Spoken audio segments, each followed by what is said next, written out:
Hello, this is Jim Henniger again.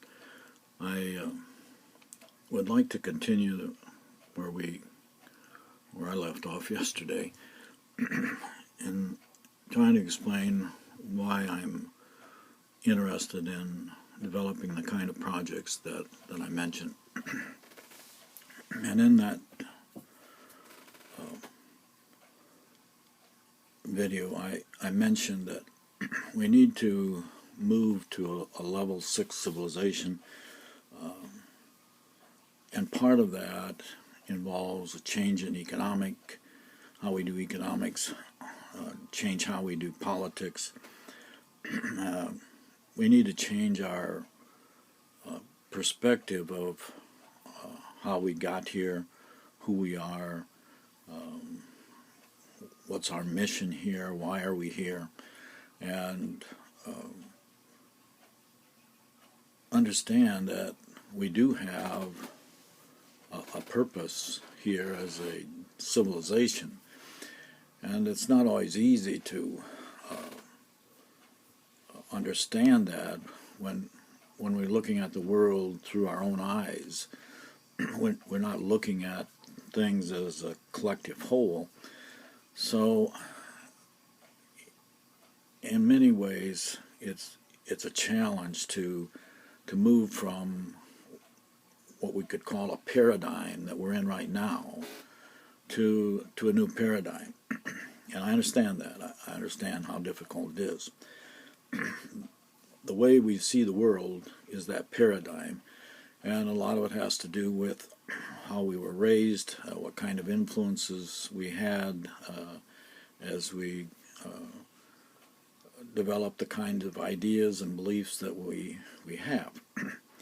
And each culture has developed a whole set of those expectations and their sense of what reality is. A big part of the challenge we have today is to understand, what is real, what is reality. And it's not an easy challenge, because we have people that are deliberately lying about things, who are being paid to lie, who are being paid to falsify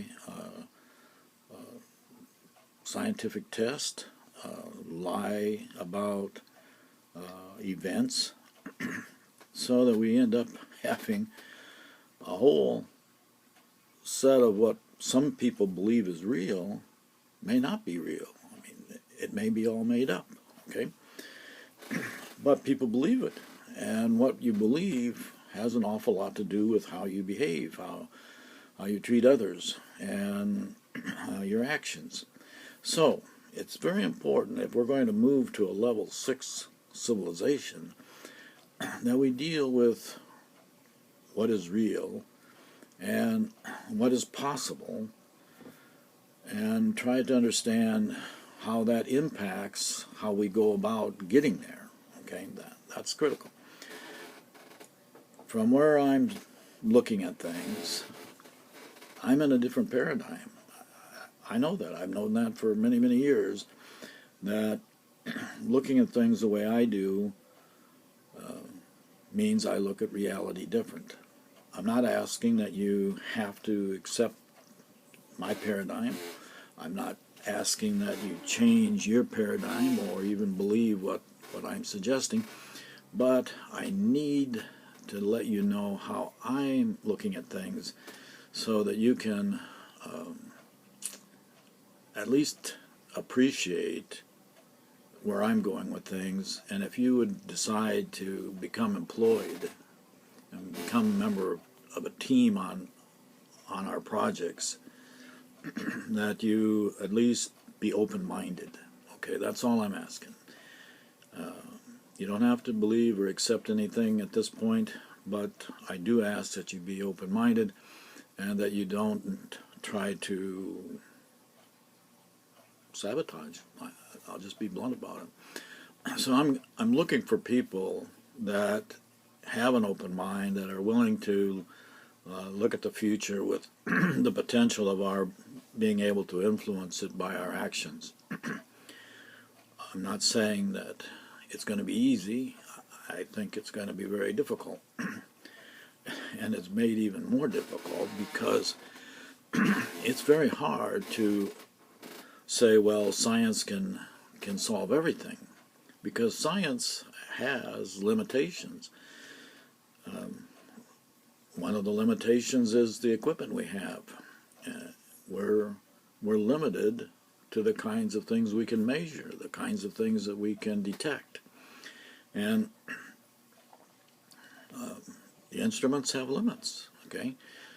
A lot of the things that we've come to understand different than we did maybe even 70 years ago have to do with the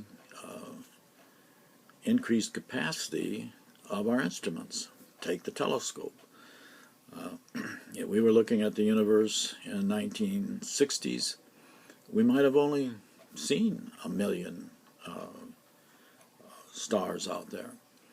And so it was comfortable to think then, well, we have a universe of 1 million stars. But as the telescopes got better, the satellites went out farther and farther, and like the Hubble telescope could see farther and farther, it became evident that there was a lot more than 1 million stars out there. And as these instruments began to measure how many stars and how many galaxies, the paradigm shifted. Okay, from a universe of 1 million stars, we're now in a paradigm where the universe is almost endless. It's not just 1 trillion galaxies out there; it's unlimited, and there's new ones being created constantly. So things have changed. In the 50s, 60s, and into the 70s, astronomers, astrophysicists had a notion, a paradigm, called steady state. They were looking at large objects like planets and suns and moons, and their weight, their mass, and how they moved, and the velocity, and the gravity that they created, the centrifugal force that they created. They were looking at very large variables and how they interacted. And they could see that there was some laws of physics involved in how those objects interacted.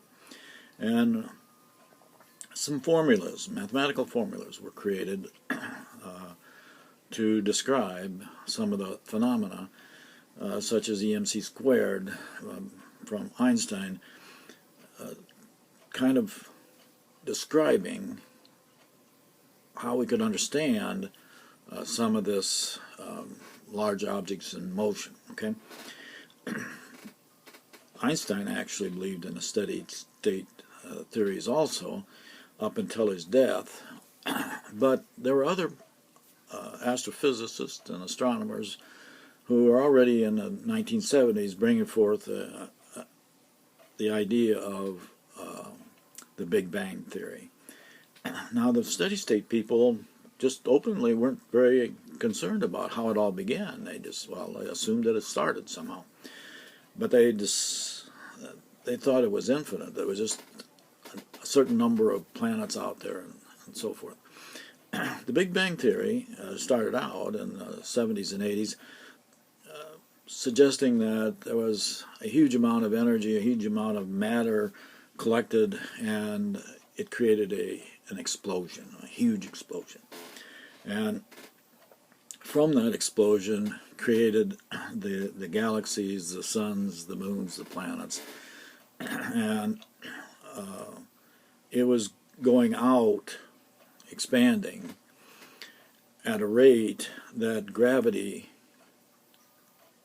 would somehow capture all of that mass and eventually bring it back to a center point, and then it would explode again.